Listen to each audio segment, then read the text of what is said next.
Hello, welcome to Petrol Media. I'm your host, Terrence, and today we're going to do the repair of the Q-Link sliders for the 5000. It's something that's been long overdue. Since I bought the machine, it's had a couple of issues when it comes to the sliders. It hasn't been too much of an issue for most things, but lately, Q-Link number 2 has been a little sticky and it's jumping around a bit much, so it's time for me to really deal with it.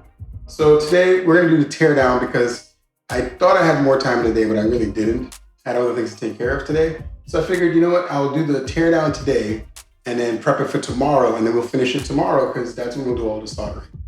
You know when you haven't taken something apart in a while and you can't remember which parts hold what part on? That's where we are right now. This is the part where we remember that there's some parts that are holding on the bottom of the plastic right along here. So I have to take all of this off just to get to it.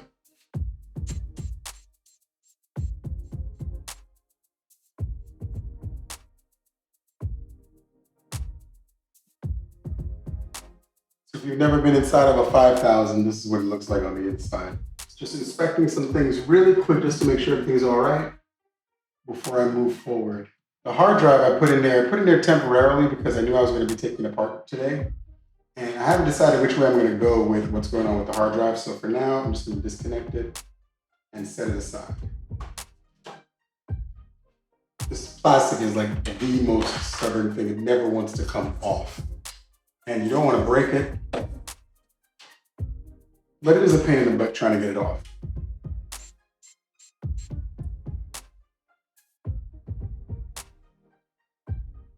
All right, so these 4 Q-links are the ones that I'm going to be replacing. I'm going to do it tomorrow, but I'm just going to prep it by taking the board off and having it ready. And while I'm in here, I'm going to go ahead and deal with the gain knob, the volume knob, because this needs to be soldered back on as well. So I'm going to take these 2 boards off. So this one and that one will come out.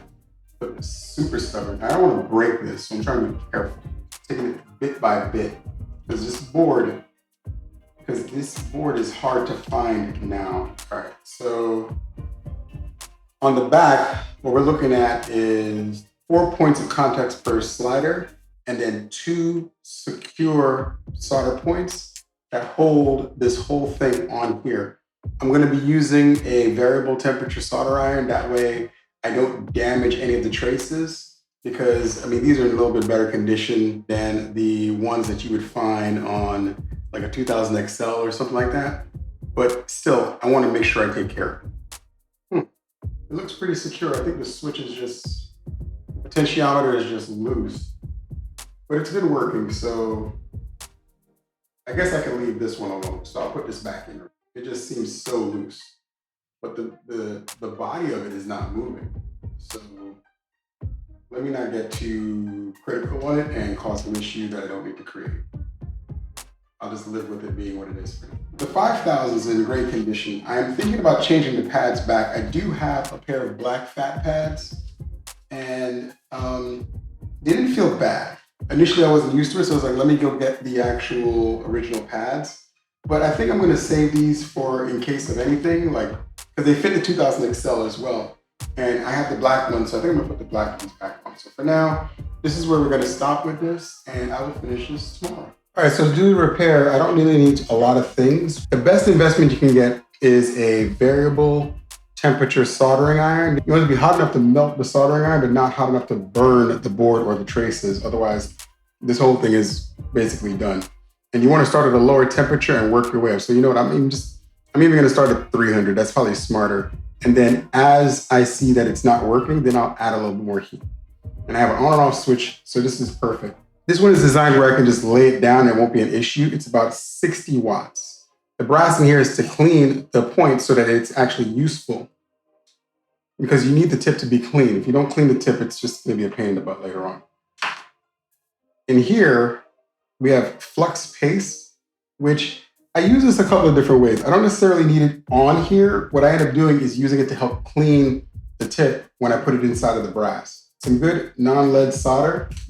And I always forget what this is called, but I love this thing. You basically push the plunger down and you heat it up and you put this on the hot solder and it just sucks it right up in here and you just drop it back out and it's done. It's perfect. And little pliers and long nose pliers, just in case I need it for anything. We're ready to work on this tomorrow. I might do it tonight depending on how things go for the evening, but most likely I'll end up doing this tomorrow. As I'm checking the board one more time, there's a couple of more points. So there's 2 up here on each of them. There's the 2 that's holding it on the board. Those are the actual like supports for the actual fader. And then there's the 4 potentiometer points on each of them. So we gotta do all that. It's not gonna take long, but just be mindful of what needs to get done. All right, it's day 2 and we're gonna get started on this. Now remember I told you the first thing I do is I set the temperature lower. Right now it's at 300 degrees Celsius. I'm going to just check the temperature of things just to make sure that it works. We start with the smaller connections because they should be easier to get rid of. And if it's not hot enough, then you start turning it up. And the main reason I'm doing this is because, again, this is an older board, really hard to replace, and I don't want to destroy it and not be able to get another one anytime soon. That would be massively problematic. So I'm turning the temperature up to 350 because that really didn't do anything. And I'm just going to clean the tip just a little bit. And add a little bit of solder to it just so that it has something to adhere to.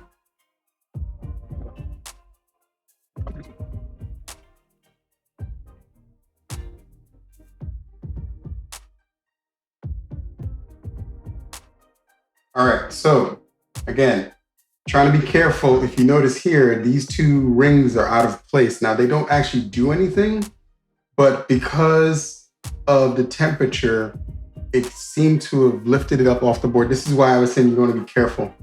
I stopped at 400 degrees because I didn't want to go any hotter than that, but I'm just going to check. And the good thing is, again, on the back of these, they're just the mounting hooks. Everything else was fine, but these are the mounting hooks, and I had to be careful of that. That's why I said it's always important to use a variable temperature soldering iron because you don't want to overdo it and damage it. And luckily, the 2 that were loose don't do anything. They just hold the Q-Link fader in place. So now I just want to make sure that these are loose enough that I can pull it out. If not, I'm going to have to go over it again with the soldering iron. Some of them I'm going to have to go over again with the soldering iron just to get them a little loose. You want to back them out nice and slow. You don't want to damage this. As you can see on the other side, it's a little dirty. So I'm going to have to clean this up really quick with a little bit of 99% isopropyl alcohol before I continue. Okay, so the originals, they don't look bad. Just looking at the back of it real quick, and I'm gonna flip it over. They don't look bad, but they don't look great either. Like you could tell the age. I mean, this was a product from 2008. So not bad for 2008. The design of the new one is sealed. So if you look at the old one, this is for comparison, one of the older ones, it's wide open, things can fall in there. This one has a strip over it to seal it up, so it's a little bit harder for dirt and dust to get in there. And the back is also sealed up, so not bad. So let's get these in place. To put this back together, we just basically go in reverse. And the first order of business is to resolder the holding points on the back. So now we do the tiny points, the actual ones that do the work. So now we just take a quick visual inspection to make sure that all the connections are done before we move on, because you don't want to put this all the way back in and it doesn't look right. You also want to make sure that the solder points aren't sitting higher than everything else on the board, because that's going to be a pain in the butt later on in case you don't want it to touch the chassis or be above these plastic mounts, which none of these are, so we should be good to go. Now, again, like I said, it's an older board, so some of these things didn't stay on. These little circular rings, again, those are points to help support the fader on the other side. They don't actually have any connection to the circuit itself. So some of them came right off, even though the temperature wasn't too high. It's an older board. It just is what it is. You have to really be careful. That's why I took so much time and care with the actual connection points for the circuit. And the ones for here, I took care as well. But again, with age, things tend to loosen anyway. But this still is in good condition. So now, again, with the rubbing alcohol, we do cleanup, soldering iron can be turned off, and we get ready to put it back inside of the machine.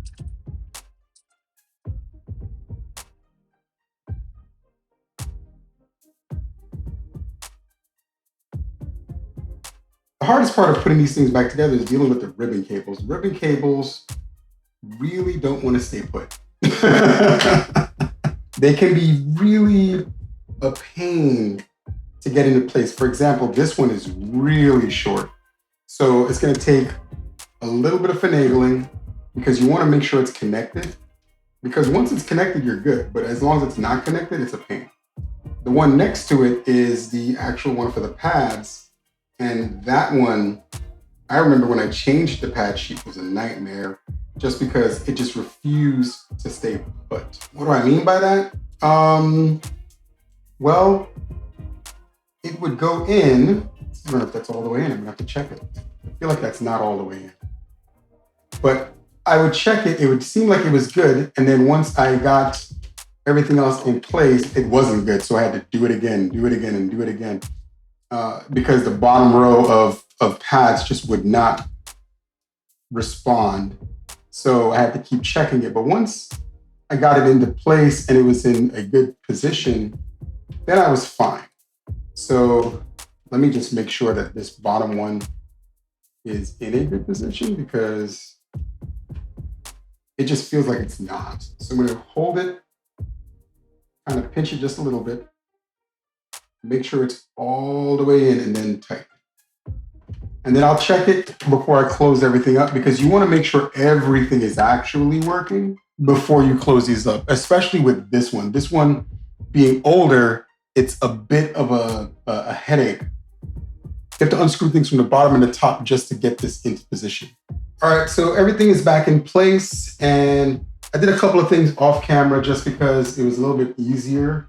So now that this is here, next step is to test everything. And what we're really looking for is to make sure that the pads still work and the faders move and go where they're supposed to go. And there's no jitter or no issues. Now, this originally, when I purchased it from Guitar Center, came with the black fat pads on here. I replaced the fat pads with the original style pads. And the original style pads did feel good, but I figured since it was open, it was a chance to try out the black fat pads again, see if my thought process on them has changed because they are a little bit stiffer than the original, no pun intended. They do feel decent and it might fit a little bit more with the way I've been using this lately because I do notice a tiny bit of lag with these, not much. I mean, it's such a minor thing. I'm also considering the same thing for the 1000. Although I really don't want to change the aesthetics, so we'll see. Maybe I'll just put some corks underneath it. I don't know yet. I also have to put the hard drive back in this machine. We will get to that in a moment, but right now, first things first, let's make sure everything's working. Everything is already wired up, and we plug it in, and we just check to make sure that we don't have any issues. Oh, and before I even do that, I just realized I missed a screw. And while I was in here, I went ahead and cleaned up the next button over here, just to see if I can get it to work because it hasn't worked since I bought it, but I also don't really need it, so I'm not really stressed about it either. So what we do from here is we go to mode, and I think this is program. Yeah, program. Okay, so now, 13, 14, 15, 16, 9, 10, 11, 12, 5, 6, 7, 8, 1, 2, 3, 4. Okay, they're fine. The next thing we need to do is check the Q links. Now here's something that's interesting. It actually is jumping to exactly where the fader is, whereas before you had to catch up. You had to bring the fader to it. So that's different. Let me check that. I'm gonna turn the machine off and turn it back on. All right, so right now it's at 0, but the fader is halfway. Let me just see. Yeah, it just jumps to it. It wasn't doing that before. For some reason before, it just didn't do that. But this is very promising. Okay, so now that's done. These are working. Go back to the main screen, and this button just doesn't work. It just needs to be replaced. But I don't use it, so I'm not that worried about it, but it definitely does need to be replaced. Everything seems to be working fine. Time to shut it down and put it back together. And one last thing to do before I put it all the way back together. I've been having problems with the hard drive, and I want to make sure that it's working correctly. What I'm going to do before I put it back in is I'm going to check a couple of things. I'm going to change the cable setting to cable select because I had it on master. I know it doesn't work on slave, but I'm going to try it on cable select and see if that solves the issue that I was seeing. And I can get to this a little bit later on if I need to, because it's a whole lot easier to get to the hard drive than it is to get to everything else. So you're hearing all this crazy sound with this. Don't worry about it. I have it set to 1. Whenever you use a drill with a sensitive device, always set it to 1. Reason why is because the locking clutch mechanism for the drill will stop once it hits any kind of resistance. This is important because if you set it anywhere higher, especially all the way up to like the full drill point, it's not going to stop. As you see in my hand, it's not stopping. If I set it to 1, it's not going anywhere. I can even turn against it. Like, it's not going to damage this machine because I'm not setting it to its highest point where it would literally just rip the metal apart. Yeah, the case was bent. The previous person was an animal. So he or she bent the crap out of this case. And I remember the last time I opened it up, I had to put pressure on it to get the screw in. I don't know why somebody would abuse their machine like this, but people do it. It's going to be the same case with the screw here. This one has to be pushed. I have to put almost all of my weight on it to get it into position. The next thing is checking the fitting of all the buttons. Make sure all the buttons are in good standing. See, this one was a little off, but the button's fine. Knobs are fine, nice and loose. Faders are loose. It's just a basic button check. You're just making sure that everything is able to click. And if everything goes right, I should only have one button that doesn't click. All right, we're good to go. Now we can put this thing all the way back together. The 5000 has slowly but surely become one of my favorite MPCs. I bought it because I just wanted to make sure I had something when I first started back. And honestly, I kind of was looking at the challenge of it. You know, everybody was dogging it like crazy and talking about how much trash this machine is. But honestly, it's actually a really good machine. Many of them are not in great condition because owners just took piss poor care of them. And because there's very few parts available for it, it gets really hard to maintain these long term. So you have to kind of decide, do you want to take the challenge on? Are you capable of dealing with the challenges that comes with a machine like this? Not because the machine's a problem, but because the machine has age on it and parts are very scarce. It is not an impossible fix. This is older technology, which means older components. Older components are a lot easier to fix as long as you know exactly what to look for. If a resistor or a capacitor or a diode goes out in this machine, I can literally pull that part and look for it, find it, and replace it. The caveat is the board is getting older, so there's a little bit of wear on the board, and you have to be very careful when you desolder and solder things because you just don't want to damage that, because once you do that, the board's done. And now you have to go buy another board or try to make a trace out of something, and I don't want to do all that. I want to just make sure it works. This is why the variable temperature soldering iron is the most important thing you will buy when you decide to work on these machines, or any machine for that matter, because you kind of want to make sure that everything's working fine. The pads feel decent. When I first got it, it had these pads on it and I didn't like them, but I kind of got over it. I kind of get it now. I mean, honestly, I see why people like the fat pads. On the bigger machines, the fat pads feel great. On the smaller 1000, I feel like it just sits up so high that it blocks your view of some of the information. But of course, with muscle memory, it becomes less of an issue. In comparison, half the time, I'm not even looking at what the buttons are for because I know where they are when I get shipped and I go to it. I just kind of know what it is.